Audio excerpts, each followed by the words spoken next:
करेंगे, कुछ व्यवस्था रखेंगे हम लोग के तो द्वारा वहाँ पे। वाहन लेके जाइए ना, आपको कौन रोक रहा है? यदि यदि रिपोर्टर हैं आप, रिपोर्टर को कोई मतलब, हमको तो आश्चर्य लगता है कि रोकेगा कौन? टू व्हीलर की कि फोर व्हीलर? फोर व्हीलर में स्वयं जाइएगा तो कोई दिक्कत नहीं है। हाँ, यदि 5 आदमी को लेकर के जाइएगा तो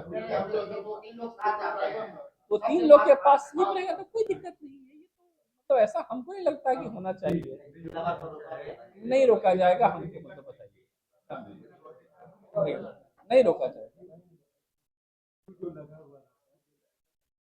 सुन लीजिए सवाल, आप लोग को भी फायदा हो जाएगा। हाँ बताइए। हाँ, एकदम जा सकते हैं। और इतने संवेदनशील आप लोग हैं, आप लोगों को डिटेल आइडिया है कि ये काम करना है, ये काम नहीं करना है। एक आध दो लोग जानबूझ के भी घुसना चाहते हैं, वो चीज नहीं करना है। ठीक है, थैंक यू। 27 लाख वोटर है, तो 20,000 वोटर्स का VIS नहीं बट पाया, तो उसके आधार पर समथिंग 500 ऑड और बूथों को क्रिटिकल घोषित किया गया है। लेकिन इस बार क्या है, अर्लियर इलेक्शंस में आपको याद होगा कि जहाँ पे क्रिटिकल बूथ्स होते थे, अर्धसैनिक बल वहीं जाते थे। लेकिन इस बार आयोग का गाइडलाइन है कि सभी बूथों पे अर्धसैनिक बलों को मतलब भेज दीजिए। उससे बहुत ज्यादा अंतर नहीं पड़ने वाला है, लेकिन हम लोग के लिए संवेदनशीलता की रहेगी। फोन आ रहा है क्या किसी का? बड़ा या इस नहीं मिला है आपका?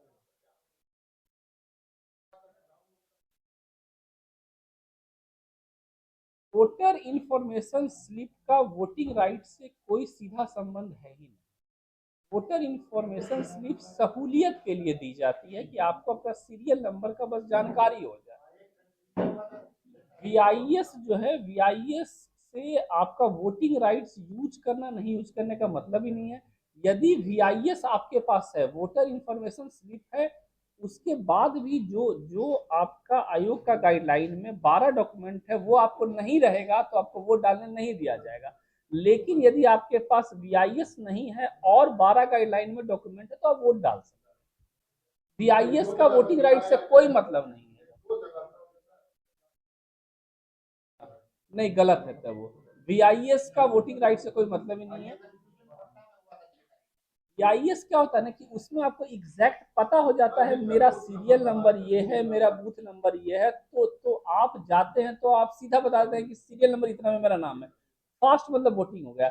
यदि VIS आपके पास नहीं रहेगा ना, तो आपका नाम खोजना पड़ेगा, इतना ही अंतर होगा। और उसमें आप लोग को भी आइडिया है कि आपका जो है वो 100 मीटर के बाद में राज ये सब जो है राजनीतिक लोग भी अपना अपना ऑफिस खोल के रखते हैं। वो लोग भी आपका नाम खोज करके नंबर बता देंगे। हाँ। हम लोगों को समर्पित किया जाता है। उसी को देखते हुए हमारे पास CAPF पर्याप्त मात्रा में उपलब्ध था। हम लोगों ने सभी बूथ्स पर CAPF प्रतिनिधित्व किया है, और जो क्रिटिकल बूथ्स हैं उनमें हम लोगों ने मानक इलेक्शन कमीशन ऑफ इंडिया के द्वारा घोषित किया गया है, उसमें 3 और 4 बूथ और 5 और 6 से ऊपर बूथ्स पे हम लोगों ने एक सेक्शन CAPF की प्रतिनिधित्व की, और जो एक्स्ट्रा हाफ सेक्शन देना है वो भी CAPF की प्रतिनिधित्व की है। साथ ही साथ जो हमारा स्टेट पुलिस फोर्स है, जिनको हम लोग आपको पेट्रोलिंग में लगाते हैं, उनमें से भी कुछ प्राधिकारियों को हमने अलग से भी बूथ पे आपको प्रतिनिधित्व कर दिया है, ताकि फुल प्रूफ सिक्योरिटी जो बूथ की होनी चाहिए वो मेंटेन रहे।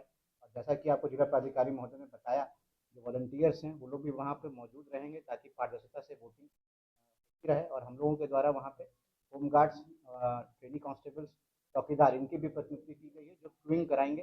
और साथ ही साथ अगर ऐसी कोई समस्या उत्पन्न होगी तो उसमें भी जो वॉलंटियर्स हैं उनको सहायता प्रदान करेंगे। साथ ही साथ जो बूथ के बाहर का क्षेत्र है, आप सभी को पता होगा कि 100 मीटर के अंतर्गत 144 का आपको घोषित रहता है, इसलिए सभी से यही अनुरोध रहेगा कि उसको आप लोग अनुपालन करेंगे। मीडिया कर्मी को भी वहाँ पे जाने के लिए आप लोगों की भी समस्याएं रहती हैं कि हम लोगों को कवरेज सही से नहीं मिल रहा है, उसको लेकर के भी आपको जो सारे गाइडलाइंस है उसको आपको बता दिया गया है। और मोबाइल के बारे में भी एक बहुत महत्वपूर्ण चीज़ है कि मोबाइल का जो एंट्री है वो इलेक्शन कमीशन ऑफ इंडिया के द्वारा अलाउ किया गया है, लेकिन अंदर ले जाना अलाउड नहीं है। बाहर में आप लेकर के जाएँ, बाहर में आप वोट देने के बाद अपना सेल्फी जो कर सकते हैं, उन सब चीज़ों अलाउड है। बट अंदर आप लोगों को EVM का फोटोज है ये सब लेना, जो भी पब्लिक है वो जा रहे हैं, वो सब अलाउड नहीं है। तो अब हम आ जाते हैं आपको बाहर में जो बूथ से अन्य जो EVM का मूवमेंट हमारा रहेगा, उसमें हम लोग की पेट्रोलिंग पार्टीज, विभिन्न जितने भी हमारे DSPs यहाँ पे मौजूद हैं, सभी को हम लोगों ने उपयोग किया। लगभग 7 एसीज़ का मुझे बेतिया ज़िला में देखना पड़ता है, तो उसमें हमारे पास 8 डीएसपी उपलब्ध हैं। हमने सातों डीएसपी को विभिन्न जितने भी हमारे पास बाइक क्यूआरटी उपलब्ध है उनके साथ अलग-अलग फोर्सेस के साथ उनको प्रतिनिधित्व करेंगे। वो निरंतर 11 तारीख की सुबह से वहाँ भ्रमणशील रहेंगे। हमारा जो एफएसटी टीम है उसको भी वो सीएपीएफ से वो पूरी तरह से आपको प्रतिनिधित्व सीएपीएफ उनके साथ निरंतर हम लोग छापेमारी करके जो भी हम लोगों को सूचनाएं प्राप्त होंगी, चाहे वो आपको अवैध शराब से संबंधित हो या अवैध कैश का जो मूवमेंट रहता है, जो वोटरों को बरगलाने के लिए यूज़ किया जाता है प्रत्याशियों के द्वारा, उस पर भी हम लोग निरंतर कार्रवाई कर रहे हैं। आज से भी हम लोग कार्रवाई कर रहे हैं। साथ ही साथ एक महत्वपूर्ण सूचना कि 24 घंटे से 48 घंटे के बीच में जितने भी बाहरी क्षेत्र के लोग यहाँ पर अपना चुनाव प्रचार करने हेतु आए रहते हैं, उन सबको यह दिशा निर्देश प्राप्त रहता है कि आप लोगों को भी, अगर आप वहाँ के वोटर्स नहीं हैं तो आप लोग वहाँ से निकल जाएं। तो आपके थ्रू में हमारे होटल्स लॉजेस जिनका चेकिंग है वो भी हम लोग आज रात्रि से उसको स्टार्ट करा देंगे। तो जितने भी लोग मुझे सुन पा रहे हैं जो यहाँ पे आए अपने किसी कार्य से यहाँ पे चुनाव प्रचार में आए हुए थे, अब ईसीआई के जो D-48 का जो एसओपी है उसका अनुपालन आपको करना है। आप लोग अपने अपने घरों पर चले जाइए। जो वोटर्स यहाँ के हैं वो यहाँ पे वोट करने के लिए हमेशा पूरे पारदर्शिता से और हमारे प्रसन्न एकदम भयमुक्त होकर वो आपको वोट कर सकते हैं।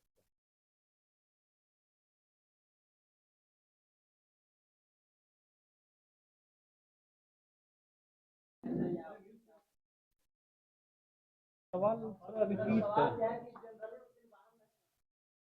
आप लोग अपना अपना वाहन लेकर के जाइए। नहीं तो वाहन मतलब क्या वाहन?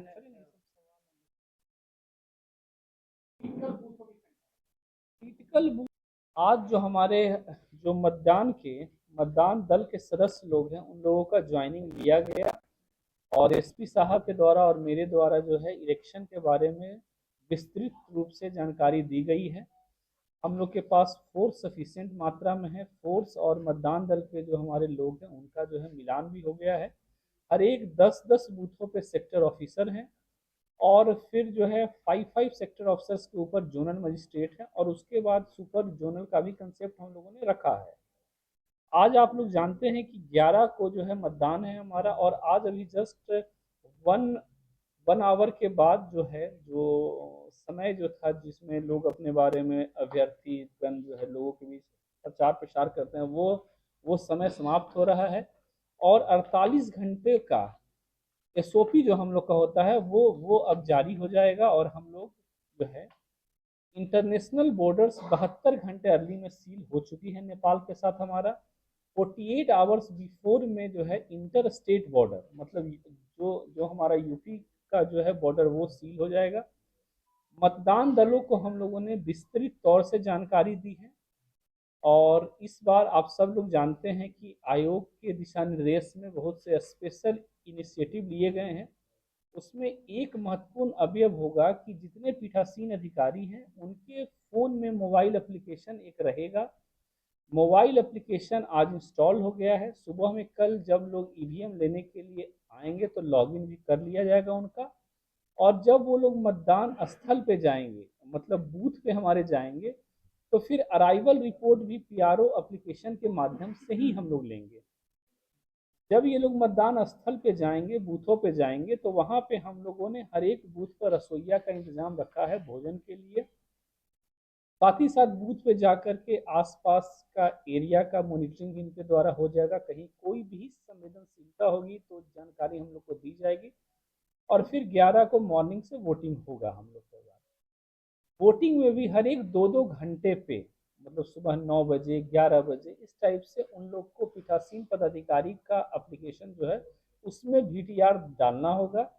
रीजन की अर्लियर इलेक्शंस में हम लोग देखते थे कि जो मतदान का आता था कि इतना मतदान हुआ है और रियल मतदान में बड़ा अंतर देखते थे आप लोग। आयोग का इस बार गाइडलाइन है कि हम लोग एप्लीकेशन के माध्यम से समय पे जो है वो लोगों को जानकारी दे पाएंगे कि इतना वोट पोल हुआ है।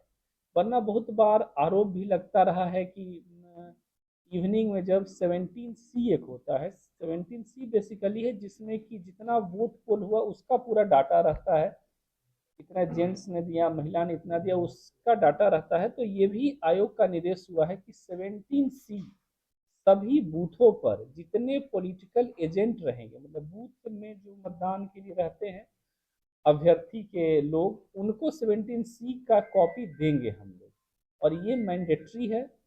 तो हम लोग 17C का कॉपी भी उनको देंगे, और वहीं से PRO एप्लीकेशन पे VTR भी हमारा लोड हो जाएगा, और हम लोग एग्जैक्ट कितना मतदान हुआ है वो शाम तक हम लोग के पास एग्जैक्ट डाटा रहेगा। बूथों पर दो दो वॉलंटियर रखे गए हैं, वॉलंटियर 1, वॉलंटियर 2। वॉलंटियर 1 का काम होगा कि जितनी महिलाएं बुर्का घूंघट वगैरह में रहती हैं उनका डिटेल पहचान करना।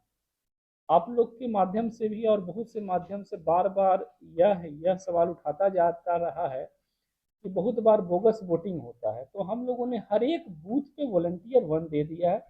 सेकेंड नंबर का वॉलंटियर जो रहेगा उसका वर्क रहेगा कि जो है बूथ पे यदि मतदान के लिए कोई जाता है और मोबाइल फ़ोन उनके पास है, तो जो वॉलंटियर सेकंड होगा वो उसके मोबाइल फ़ोन को रखेगा। हम लोगों ने अलग से जूट बैग उनको दिया है, जूट बैग में ही उसको रखा जाएगा।